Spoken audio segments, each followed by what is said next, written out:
Hello all, welcome to my YouTube channel. This is my first YouTube video. Hope I make the contents clear. Data has become one of the precious assets in the technology driven world.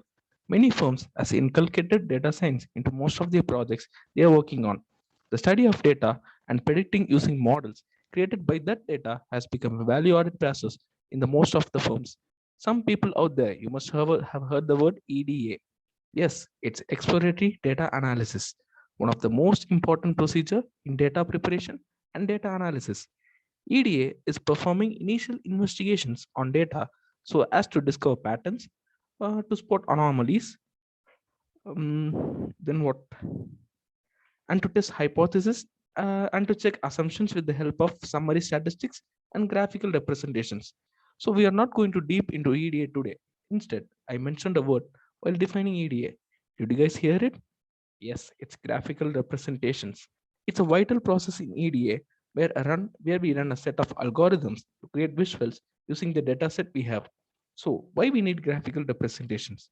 Let me mention here, you may not make people understand about a set of data with 100 to 1000 lines of reports, but a single visual will do it. In EDA, visuals are created to gain insights from the data to see how the variables are dealing with each other. Creating visuals using a set of code is a routine process in EDA, which a person should use often for different data sets. Is this time consuming? Yes, of course, it's time consuming. Each and every time, if a user wants to create a visual on a set of data, he has to run those codes to do it. As we all know, time is the most valued source that a human being has. So, how to optimize this problem?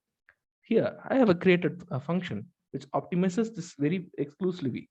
Here we go to the function and the code part. I have defined a function which gets three arguments, namely data, columns, and directory. This function reads the data set, separates the columns as numerical and categorical based on the data type of the columns, plots a histogram and a box plot as a subplot in a single PNG file, and a bar plot for categorical variables. Option is given to the user that the user can select the columns he wants to create visuals and also save in a specified directory.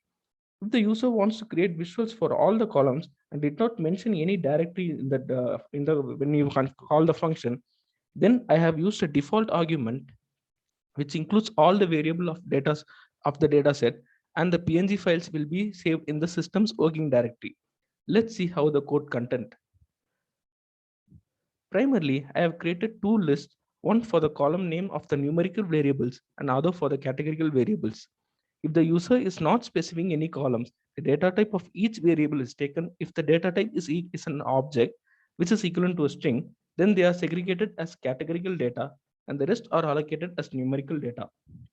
Like this, the user says, if in case the user specifies his columns of interest, then the data type of that particular columns are taken and the same process is repeated. Once we complete this, our categorical and numerical data is in the data set are segregated.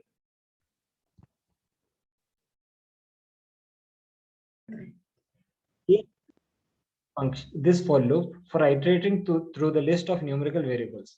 First, I am setting the figure size to 18 is to 18 so that the graphs don't overlap each other.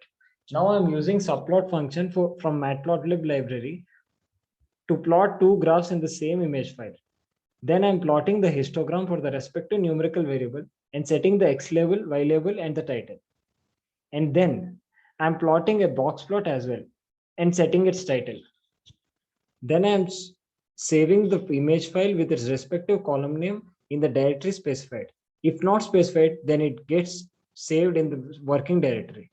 Similarly, for the categorical data, I'm using another for loop for plotting a bar chart and setting its X label, Y label, and title.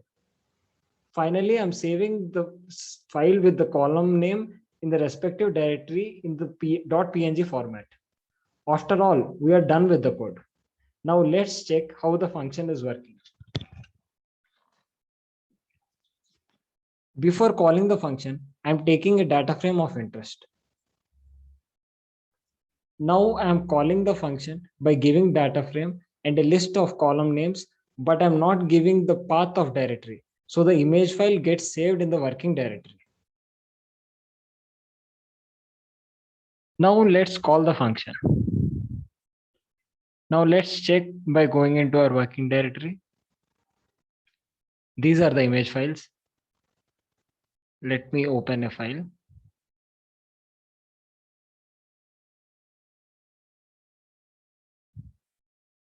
Here we have a histogram and box plot, as this is a numerical variable.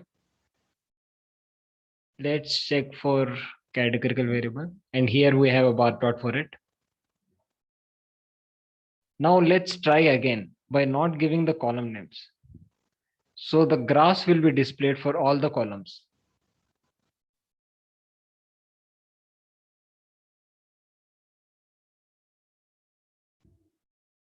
So I'm removing the list of columns which I have given, and I'm running the function again. And now let's go to our working directory. So here are the files, all are in the .png format as specified. And if we want these files at a specific directory, then we can specify the path of the new directory. So let me summarize now. A function graph has been created which displays respective visuals for the categorical and numerical data for the columns, which we want from the database of our interest. It saves a lot of time as we can analyze the data with a single line of code instead of manually plotting graphs for every column. That is it from my end. If you find it helpful, then please try it. Hope you all have enjoyed. Keep watching. Have a nice day. Thank you.